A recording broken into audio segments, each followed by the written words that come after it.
Hi, and welcome to Abnormal Psychology. Now, we're going to start in Chapter 1, and we'll follow the syllabus by the week.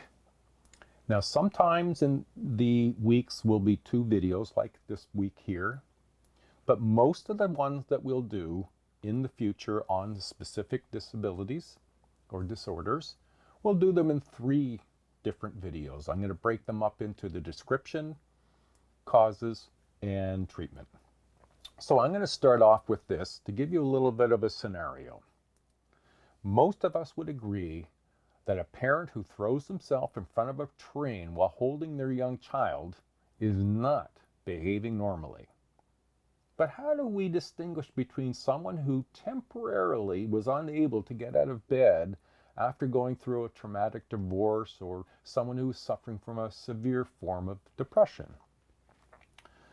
Today, you may have gotten out of bed, had breakfast, gone online or into school for your class, studied, and at the end of the day enjoyed some social media time with your friends before falling asleep.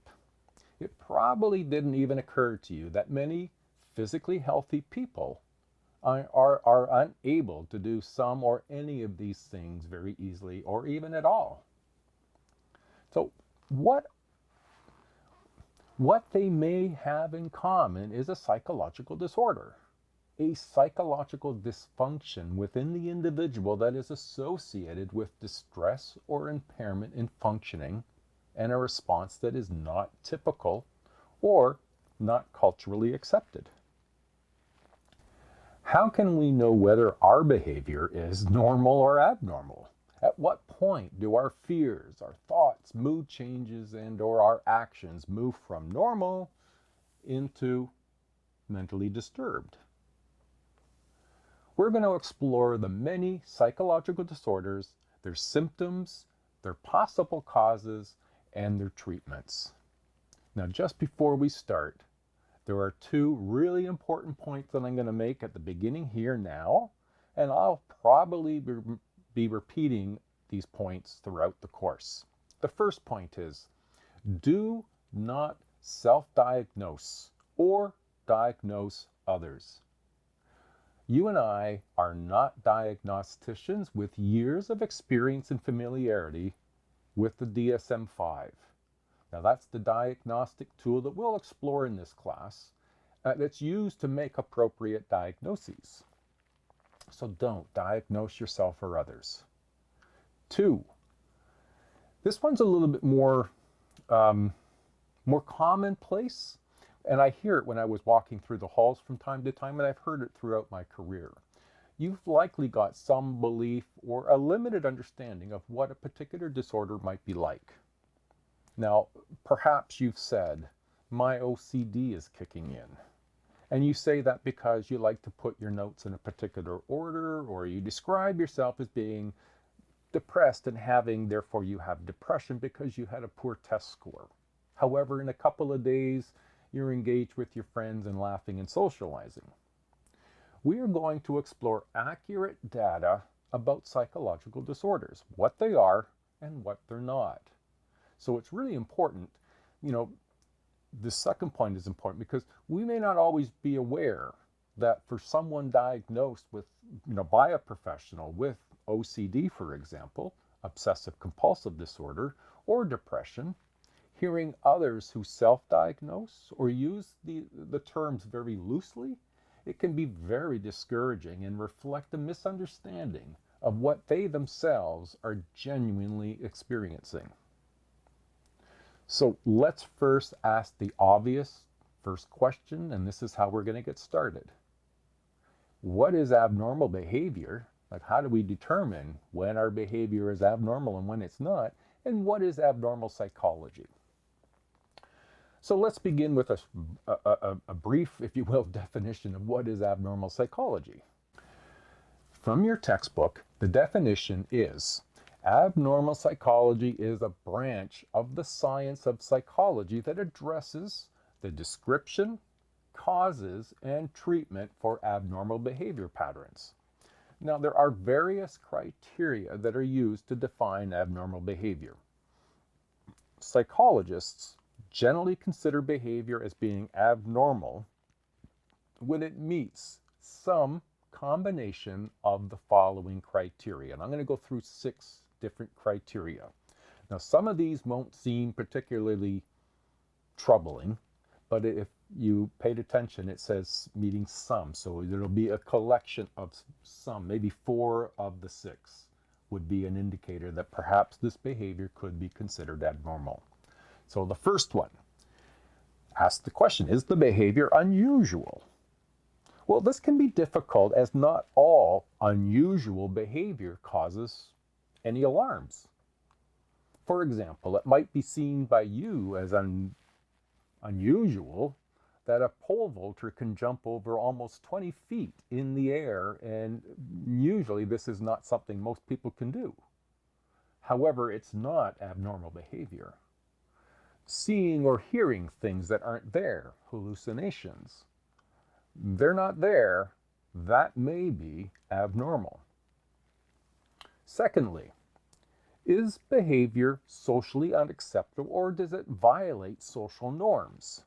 Now, social norms is a sociological term, and it's basically the patterns of behavior that we're supposed to follow, that everybody follows. They're norms, almost like it's normal. So social norms are those things that we do to interact and get around. There's some that are informal and some that are formal. Formal norms would turn into laws, and you'd be familiar with some of those. Now, the informal ones, these are the kinds of things that you could do that sometimes you'll get feedback that says, that's unacceptable. I wear shorts all year round I've been doing it over 40 years. I get feedback from people that indicate to me that wearing shorts in the winter is not socially normal. That's them saying I am violating a social norm. As an experiment, think of something that's unusual, such as dressing in a non-conforming way, or and do so in a class or in a social gathering, or maybe you're doing something that's socially questionable, like singing on a bus or eating spaghetti in a restaurant with your fingers. Then go out and do the behavior. Now, please, if you choose to do this experiment, avoid doing anything that is illegal or contrary to others' rights. Now, after, reflect on how difficult was it to carry out the behavior, your feelings about it, and others' reactions. This exercise usually helps us appreciate the importance of social norms. Social norms are, of course, culturally based, and they're different, and differences can occur between cultures. What is considered a social norm in North America may not be a social norm in another country. 3, perception or interpretation of reality is faulty. This too has a cultural component to it. Here again, hallucinations can come to play, as our culture generally sees hallucinations as part of abnormal behavior. In particular, holding unfound beliefs or delusions, such as the idea of persecution. Maybe that Prime Minister Trudeau was targeting me particularly. 4, the person is in significant personal distress. Now, this can include some difficult emotions, anxiety, fear, or depression. These can be abnormal. And sometimes these emotions are normal and appropriate. Depends on the circumstances, doesn't it? It can be when these emotions last abnormally long past the cause that they are extremely intense, where it became very hard to function on a day-to-day basis. That would be more of an example. 5, behavior is maladaptive or self-defeating. Adding to the last point, behaviors that limit our functioning and can't or don't become fulfilling can be described as abnormal behavior. Therefore, this can include an excessive use or consumption of alcohol, particularly when it interferes with one's ability to perform their work, or it affects their own health or their social interactions with their friends and family. And then 6, behavior that is dangerous to self and others. Now, this point also has context dependency. The behavior in one context can be seen as acceptable, while in the same behavior exhibited in a different environment, that behavior would be seen as abnormal. So what factors can affect our perspective of what one deems abnormal behavior? The determination of which behavior patterns are deemed abnormal depends largely, and I've mentioned it a few times, cultural beliefs and expectations. Concepts of health and illness may also have different meanings of abnormal behavior patterns and therefore take different forms in different cultures. Societal views of abnormal behavior are also very varied across cultures.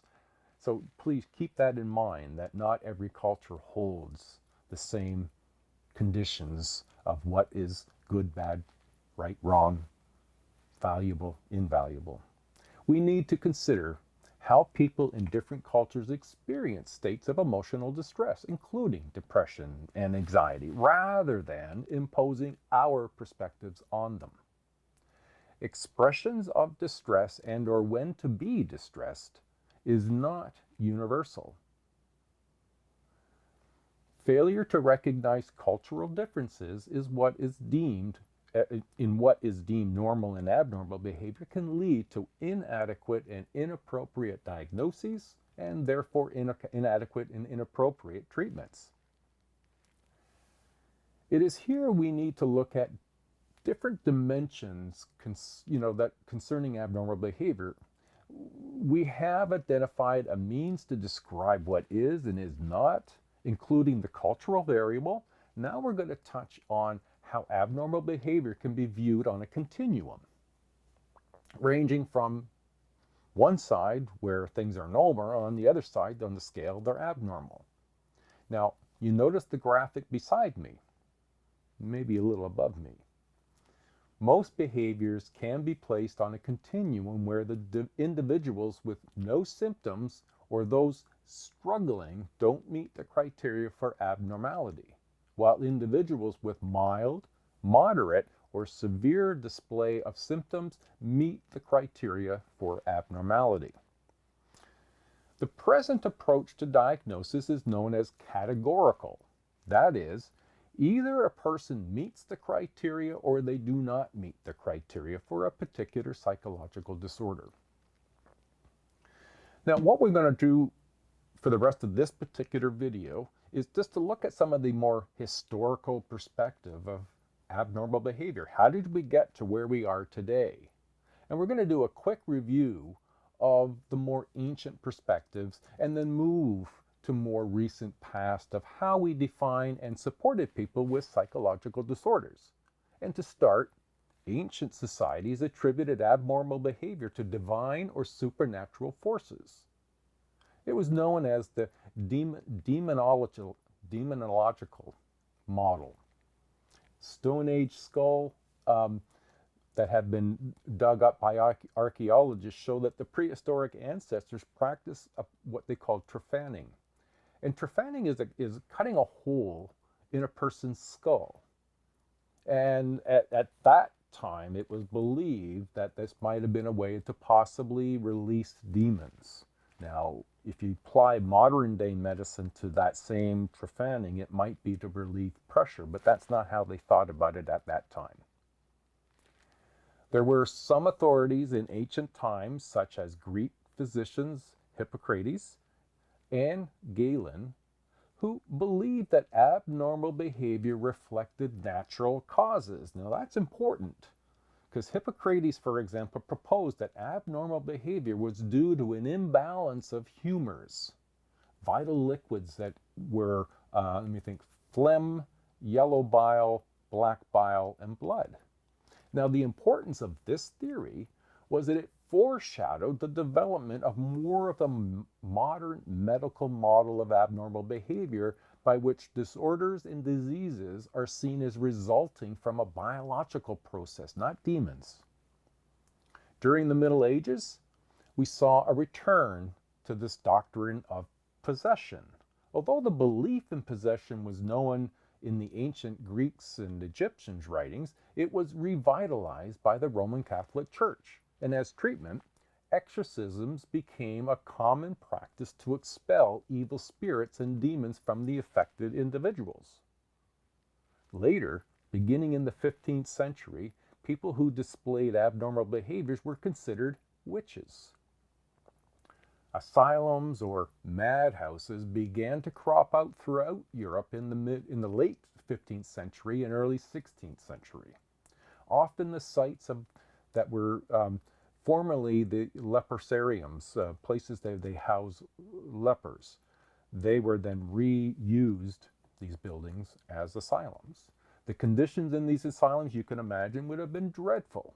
And in some, like the Bethlehem Hospital in England, had a circus atmosphere where people could be invited in to observe people with psychological disorders in the asylum, almost as entertainment. The Hotel Dieu out of Quebec City in 1639 was the first asylum in North America. Other such places were around at this time. The care was almost non-existent. It was warehousing.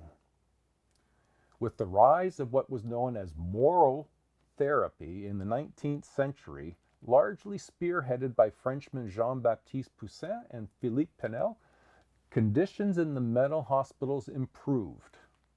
Proponents of moral therapy believed that mental patients could restore function if they were treated with dignity and understanding. Moral therapy had little to do with an ethics code. Rather, it emphasized treating institutional patients as normally as possible and allowing them opportunities to interact in normal settings. Emphasized learning of social norms. Canadian activist Dorothea Dix, she crusaded to speak about the conditions in asylums and was appalled by the poor standards in asylums.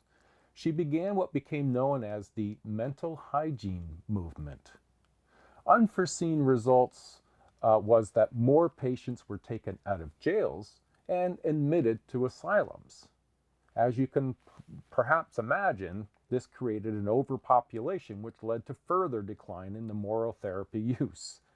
It wasn't until the middle of the 20th century did the public outrage and the concern about the plight of mental patients mobilize the legislative efforts towards the development of the community mental health centers as an alternative to long-term hospitalization.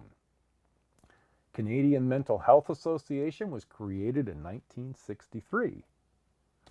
The movement towards deinstitutionalization was spurred by the introduction of psychoactive drugs called phenethylamine, which curbed the most flagrant features of schizophrenia.